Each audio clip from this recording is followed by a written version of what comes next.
لہذا جو مہر مقرر ہو وہ ادا ہو جانا چاہیے. اور اچھا طریقہ ادائیگی کا کیا ہے کہ پہلے ہی ادا کر دیا جائے.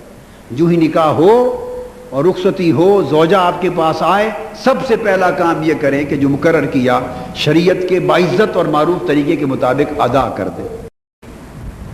کیا کر دیں؟ ادا. یہ پہلی شرط. لہذا مہر مقرر کرتے وقت اپنی مالی استطاعت کو دیکھا کریں.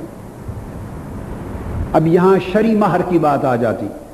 لوگ کہتے ہیں جی کتنا مہر رکھ لیں، وہ کہتے ہیں جی شرعی مہر رکھ لو، شریعت کا مہر رکھ لو.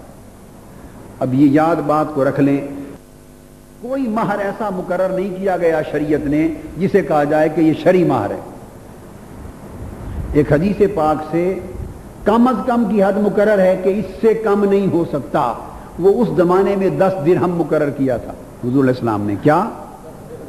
اس زمانے کی مالیت، کرنسی کا ریٹ، چاندی سونے کے بھاؤ اور حالات اور معاشی اور اقتصادی احوال کے مطابق 10 درہم یہ تھا کہ اس سے کم نکاح نہیں ہو سکتا اس کے کم پر.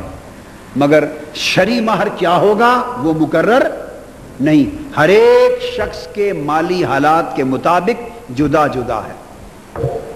میں اگر مثال کے طور پہ 10,000 روپیہ مہینے کا کمانے والا آدمی ہوں اور میری انکم ذاتی 10,000 ہے، اور میری بیوی اگر مانگے نکاح کے وقت کہ مجھے مہر یک مشت دے دیں، تو میں اپنی مالی طاقت و استطاعت کے مطابق جو یک مشت اپنے وسائل سے دے سکوں، جتنا دے سکوں یک مشت قرض اٹھائے بغیر، وہ شرعی مہر ہے میرے حق میں.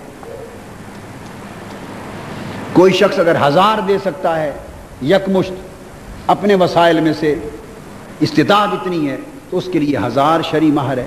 ایک شخص یک مشت جب بیوی مانگے 1,00,000 دے سکتا ہے، وہ لاکھوں پتی ہے، 1,00,000 دے سکتا ہے، اس کا شرعی مہر 1,00,000 روپے ہے. ایک آدمی کروڑوں پتی، وہ 5,00,000 دے سکتا ہے، 10,00,000، 1,000,000 دے سکتا ہے، 10,00,000 یک مشت بیوی کے مطالبے پر اپنے وسائل میں سے، اس کا شرعی مہر 10,00,000 روپے ہے. کسی کا 50,000 روپے ہے. تو شرعی مہر انسان کے ذاتی وسائل پر انحصار ہوتا ہے.